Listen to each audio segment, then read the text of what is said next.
I stood backstage, microphone in hand, heart pounding like a war drum. In 3 minutes, I would walk onto that stage. The cameras would roll, the lights would blind me, and somewhere in the front row, behind velvet ropes they didn't deserve to touch, sat the two people who sold me like furniture. They didn't know what was coming, but I did. This story is so close to my heart, so when you watch it, don't forget to show some love in the comments. My name is Aria Callahan, and this is how a girl who was worth $250,000 became priceless. I was 14 when I learned that love has a price tag. It was a Tuesday. I remember because Tuesdays meant meatloaf at school. And I actually liked it. I came home smiling, my backpack heavy with homework I'd never finish. The house was too quiet. Mom stood by the kitchen sink, staring at nothing. Dad sat at the table, his hands shaking. My older brother Marcus leaned against the wall, arms crossed, looking away. Only Lily, my baby sister, ran to hug me. "Aria!" she cried. "Don't go! Please don't go!" I didn't understand. "What's happening?" I asked. Dad finally looked at me. His eyes were red, but not from crying, from fear. "We have no choice," he whispered. Mom turned around slowly. Her face was stone, cold, empty. "Some men are coming," she said. "You're going with them." My stomach dropped. "What? Where? Why?" Marcus pushed off the wall. "Because Dad screwed up, that's why he owes money. A lot of money. And now you're the payment." The words didn't make sense. Payment? Me? "I don't understand," I said, my voice breaking. Dad stood up for a second. I thought he'd hug me, tell me it was a joke. But he just stood there. "I'm sorry, Aria," he said. "I lost it all, the poker games. I thought I could win it back, but I kept losing. And now they want their money. How much?" I whispered, $250,000. The number hung in the air like poison. "And you're selling me?" My voice cracked. "Your daughter?" Mom's jaw tightened. "We're not selling you. We're giving them custody. They'll take care of you. It's better than all of us ending up dead." I looked at Marcus. He wouldn't meet my eyes. I looked at Lily. She was sobbing. I looked at my parents. And I realized they'd already made the choice. I was not their daughter anymore. I was their debt. Why me? I asked, my voice barely a whisper. "Why not Marcus?" "He's older, stronger," Marcus finally spoke. "Because they asked for you specifically. They said they wanted a girl." My blood ran cold. Dad's face went pale. "It's not like that, Aria. Dante Moretti. He's a businessman. He runs things. He just needs help around the house, cleaning, cooking. That's all." But I could hear the lie in his voice. Mom grabbed my shoulders, for the first time in years. She touched me. "Listen to me. You do what they say. You keep your head down. You survive, do you understand?" I wanted to scream at her. I wanted to ask why she wasn't fighting for me. Why she wasn't calling the police. Why she wasn't protecting her own daughter. But I already knew the answer, because, to her, I was already gone. The black car arrived at 8 p.m. 3 men in dark suits stepped out. The tallest one, with silver hair and sharp eyes, walked straight to Dad. "Thomas Callahan?" he asked. Dad nodded, unable to speak. The man looked at me. His gaze was cold, measuring, like I was a horse he was buying. "This her?" "Yes," Mom said quickly. "Her name is Aria. She's healthy, smart. She won't cause trouble." I wanted to scream. I wanted to run. But Lily was holding my hand so tight, her little fingers digging into my skin. The tall man pulled out an envelope. He handed it to Dad. "What's this?" Dad asked. "Receipt," the man said flatly. "You'll sign it. It says the debt is paid in full. Aria Callahan is now under the protection of Dante Moretti." Protection. What a word. Dad's hand shook as he signed the paper. Mom stood frozen. Marcus looked away, guilt written all over his stupid face. "Please," Lily whispered to me. "Don't leave me." I knelt down, tears streaming. "I love you, Lily. Always remember that." And when you're older, you get out of this house, you hear me? You run far away and never look back, she nodded. Sobbing into my shoulder, the tall man cleared his throat. It's time, Dad stepped forward. For 1 second, I thought he'd changed his mind. Instead, he said, take care of her. And that's when I knew. He wasn't asking them to protect me. He was asking them not to kill me. I stood up, wiped my tears, and walked toward the car. I didn't look back. Not once, because if I did, I'd break. And I couldn't afford to break, not yet. The drive took 6 hours. No one spoke to me. I sat in the back seat numb, watching the world blur past. Somewhere around hour 3, I fell asleep. When I woke up, we were crossing a bridge. City lights glittered like diamonds in the dark. Where are we? I asked. New York. One of the men said, your new home. Home. The word felt like a slap when we finally stopped. I looked up at the biggest house I'd ever seen. It wasn't a house. It was a mansion. Stone walls, iron gates, men with guns standing at every corner. My stomach twisted. The tall man opened my door. Out. I stepped onto the gravel driveway. My legs weak. The air smelled different here. Colder, sharper. Follow me. He led me through massive wooden doors into a hallway that smelled like cigars and leather. Everything was dark wood and gold trim. Paintings of serious men lined the walls. Their eyes seemed to follow me. We stopped at a door. He knocked twice. Come in, a deep voice said. The man opened the door, and I stepped inside. Behind a huge desk sat a man in his 50s. Dark hair graying at the temples, a scar running down his left cheek. Eyes that could cut glass. This was Dante Moretti. The man who now owned me. He studied me for a long moment. Then he stood up, walked around the desk, and stopped a few feet away. He was tall, broad-shouldered. The kind of man who didn't need to raise his voice to be heard. What's your name? He asked. Arya. I whispered. Arya. He repeated slowly, like he was testing how it sounded. Do you know why you're here? I nodded, my throat tight. Your father is a fool, Dante said. He lost money he didn't have. He made promises he couldn't keep. And now, instead of paying with his life, he paid with yours. Tears burned my eyes. But I refused to cry, not in front of him. Dante tilted his head. You're angry. Yes. Good. Anger keeps you alive. Fear makes you stupid. Remember that. He walked back to his desk and poured himself a drink. You will live here now. You will follow my rules. You will earn your keep, understood? Yes, sir. He nodded. Marco. Take her to Serena. Marco led me upstairs to a bright, beautiful room. Sitting by the window was a woman with dark hair and kind eyes. She wore a silk robe and held a cup of tea. She looked up when we entered, and her face softened.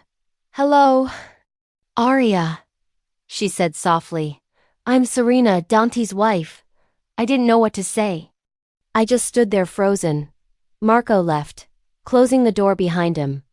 Serena stood up and walked to me, gently taking my hands. You must be so scared, she said, and that's when I broke. I sobbed into her shoulder like a child.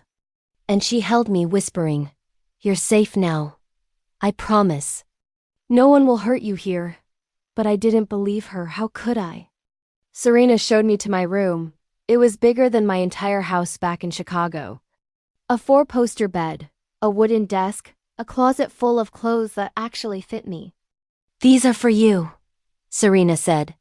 Tomorrow will get you more, but for tonight, rest. She kissed my forehead, something my own mother hadn't done in years, and left. I sat on the bed, staring at the walls. I wanted to scream. I wanted to cry. I wanted to run. But where would I go? I was 14. I had no money, no phone. No one who cared, so I did the only thing I could do. I survived. The first year was the hardest. I lived in a guest room on the 2nd floor. I ate meals with the family. I attended a private school nearby. From the outside, it looked normal, but it wasn't every night. I heard footsteps in the hallway, doors slamming, voices raised in Italian. I learned quickly Dante Moretti was not a kind man. He was feared, respected, dangerous. Men came to the house at all hours. They spoke in whispers. They carried briefcases and guns. I kept my head down. I stayed quiet, but I watched. I listened. I learned Dante had rules, lots of them. No lying. Ever. No stealing. No disrespecting the family. And most importantly, no talking about family business outside the house. Loyalty, Dante said one night at dinner, is the only currency that matters. Money comes and goes, power shifts, but loyalty? That lasts forever. He looked directly at me when he said it. I nodded, because I understood in this world. Loyalty wasn't just important, it was survival. The private school was called St. Catherine's Academy. It was full of rich kids with designer bags and fake smiles. No one talked to me at first. I was the new girl, the outsider, but then, during lunch one day, a girl named Sophie sat next to me. You're living with the Morettis, right? She whispered. I froze. How do you know that? She smirked. Everyone knows, my dad works for Dante. So does half the school's parents. You're like royalty here, royalty. What a joke, but she wasn't wrong after that. People treated me differently, they smiled. They invited me to sit with them, they asked me questions. But I never forgot they didn't care about me. They cared about who I lived with. One night, I couldn't sleep. I walked downstairs to get water and found Dante sitting alone in his office, staring at old photographs. Can't sleep? He asked without looking up. No, sir. He gestured to the chair across from him. Sit. I sat. He poured 2 glasses of whiskey. Slid one toward me. I'm 14, I said. I know, he smirked. It's a test. Will you take it just because I offered? I pushed the glass back. He nodded, impressed. Good. Never take something just because it's in front of you. Always ask, what does it cost? He leaned back in his chair. Your father took everything I offered. He never asked questions. And look where it got him. Why did you take me? I asked suddenly. The question had been burning inside me for months. Dante was quiet for a moment, then he said, because your father offered, and because I wanted to see if you'd survive. And if I didn't? He looked at me with those cold, sharp eyes. Then you wouldn't have been worth saving. That was my first real lesson. Life wasn't fair, it wasn't kind, and if I wanted to survive, I had to be stronger than everyone else. Dante had 2 children. Valentina, his daughter, was 17, beautiful. Spoiled and sharp as a knife, she didn't like me. She thought I was a charity case, a burden. Why is she even here? I heard her ask Dante once. Because I said so, he replied. And that's the only reason you need. But Julian, Dante's son, was different. He was 19, quiet, observant. He watched everything and said little. One afternoon, I found him in the library. Reading. What's that? I asked. He looked up, surprised. The Art of War, Sun Tzu. Is it good? He smiled slightly. It's necessary. Why? Because in this world, Arya, you either learn how to fight, or you become the weapon someone else uses. That stuck with me. Julian became my friend, my teacher, my escape. He taught me chess, strategy, how to read people. Watch their eyes, he said one night. People's mouths lie, but their eyes. Never. He also taught me something else. Don't let this life define you, he whispered once. You're more than this. Don't forget that. I didn't understand what he meant then. But I would. Eventually, the years blurred together at 15. I learned how to shoot a gun, Dante insisted.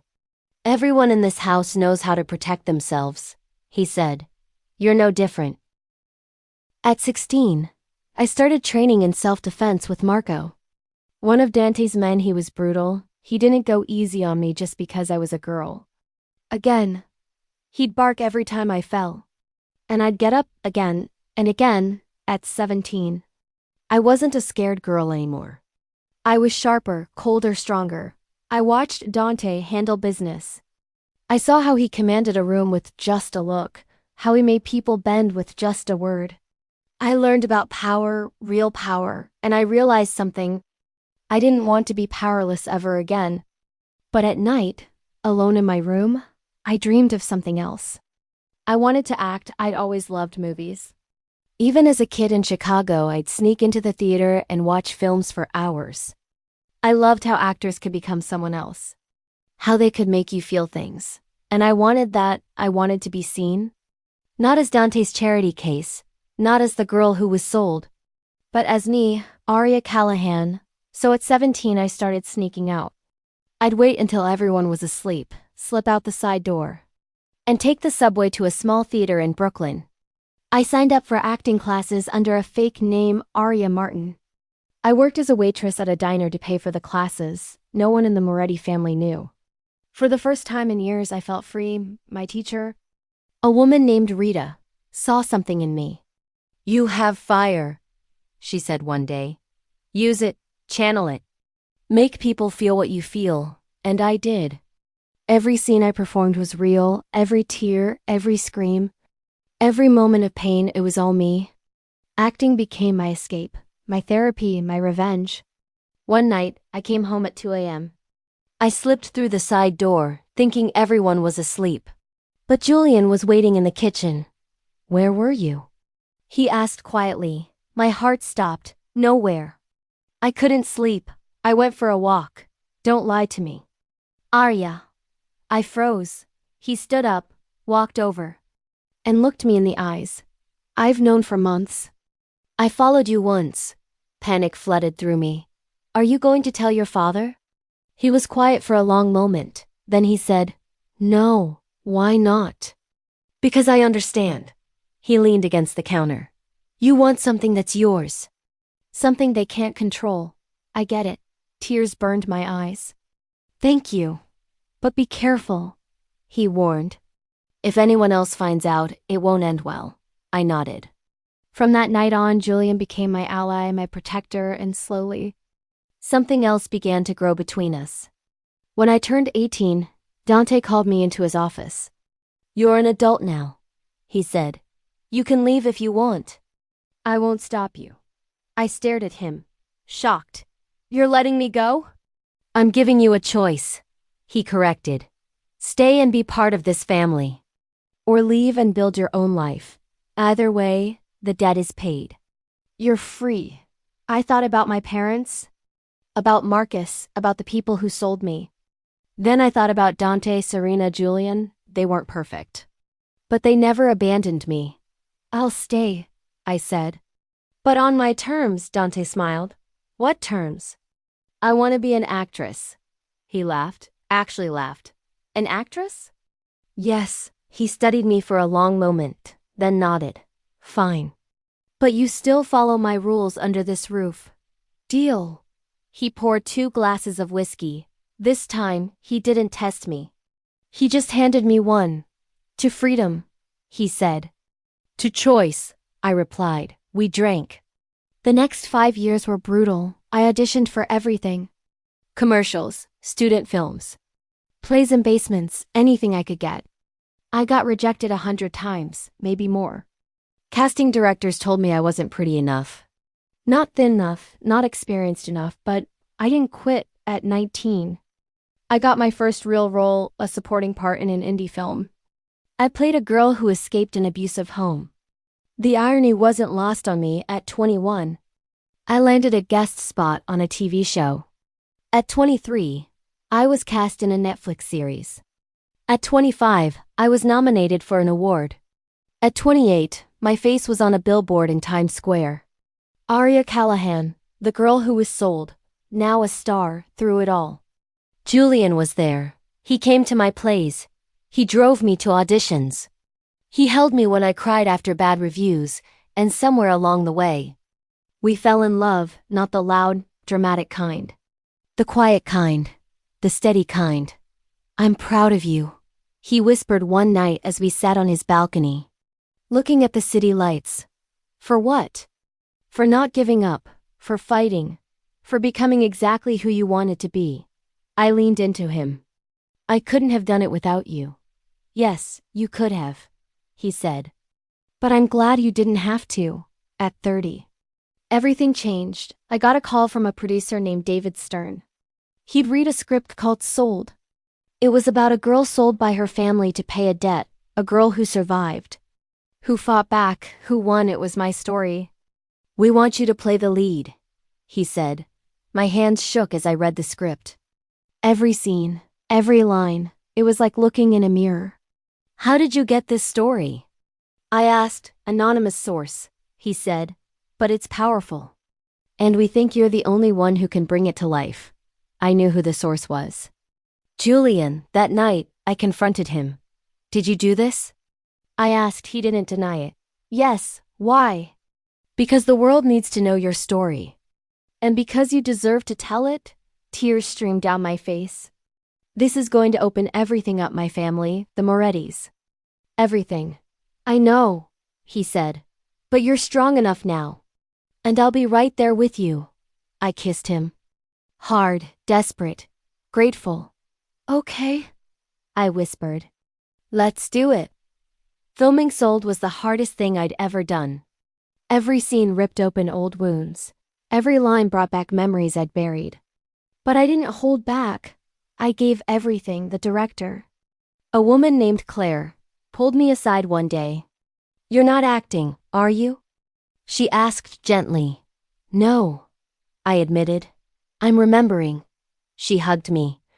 Then this film is going to change lives. And she was right. When the film was finished, David called me. We want to do the premiere in LA, he said.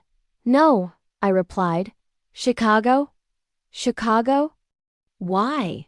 Because that's where it started, and that's where it needs to end. He was quiet. Then he said, okay, Chicago it is. That's when I made my move. I found my parents' address. They still lived in the same rundown house. I had 2 tickets delivered to them. Front row VIP, the note inside said, come see what I became. Aria. I knew they'd come.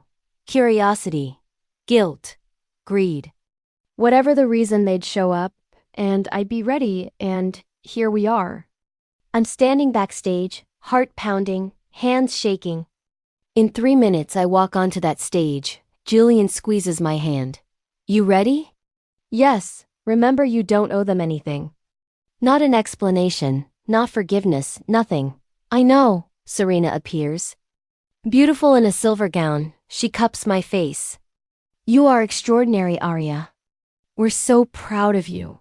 Even Valentina is here. She hugs me, actually hugs me. Go show them who you are. Dante is the last one. He places a hand on my shoulder. You've already won, he says quietly. But make them feel it. I nod. The stage manager signals. You're on. I take a deep breath and I walk into the light. The crowd erupts as I step onto the stage. Cameras flash. People stand and cheer. I find them immediately. Front row, left side. Thomas Callahan. Elaine Callahan. And next to them, Marcus, still lazy looking. Still avoiding eye contact. But Lily isn't there. Good. I told her not to come. This isn't for her. I walk to the microphone. The room goes quiet. Thank you all for coming tonight. I begin. My voice is steady, strong. This film is very personal to me. Because it's not just a story. It's my life. Gasps ripple through the crowd. When I was 14 years old, my parents sold me for $250,000 to pay off a gambling debt. The room goes dead silent. I look directly at them. Hi, Mom. Hi, Dad. Thanks for coming. Mom's face drains of color. Dad starts to stand. But security steps forward, blocking him. I wanted you here tonight, I continue. My voice breaking just slightly. So you could see what I became. Not because of you, not thanks to you, but in spite of you. Tears stream down my face. But I don't wipe them away. You taught me that I had no value. That I was nothing more than a bargaining chip. A way to erase your mistakes. My voice gets stronger. But you were wrong. I had value, I always did. You just couldn't see it. The crowd is silent. Some people are crying. This film is my story, my pain, my survival. And my triumph. Tonight, you'll sit there and watch me shine. You'll see every moment you tried to break me. Every night I cried myself to sleep. Every time I thought I'd never be enough. I take a breath, and then you'll see me rise. You'll see me fight. You'll see me win. The applause starts slowly. Then builds, then roars. I look at my parents one last time. You sold me once, but I bought myself back. And I'm worth so much more than you ever imagined. I walk off stage to a standing ovation. Julian catches me as I nearly collapse. You did it, he whispers, holding me tight. You did it. Serena and Dante are there, Valentina too. That was perfect, Serena says through tears. Dante just nods, but there's pride in his eyes. They tried to find you, one of the security guards says. Your parents, they tried to come backstage. Did you stop them? I ask, of course. Good, because I meant what I said. I owe them nothing. Lily reaches out through Instagram. A simple message. I'm so proud of you. And I'm sorry. We meet for coffee in a quiet cafe. She's 24 now, beautiful, kind. Nothing like the rest of them. I got out, she tells me. Just like you said, I went to college. I don't talk to them anymore. Good, I say. Arya. I need you to know I never agreed with what they did. I was 9, I didn't understand, but I never forgot you. I believe her. I forgive you, Lily, I say. You were just a kid. We cry, we hug, and we start over. She's the only family I keep. I'm 34 now. I live in a penthouse in Manhattan with Julian. We got married last year, small ceremony, just family. The Morettis, Lily, a few close friends. Dante walked me down the aisle. I cried the whole way. Serena planned everything. It was perfect. I still act, but now I choose my roles carefully. Stories that matter, characters that mean something. I'm Arya Callahan. I was sold at 14, raised by the Mafia. Built by my own hands, I became an actress. A wife, a survivor, a success. My parents thought they could erase me. Forget me, move on. But I came back not for revenge, not for forgiveness. But to show them and myself that I was always worth more than they could ever understand.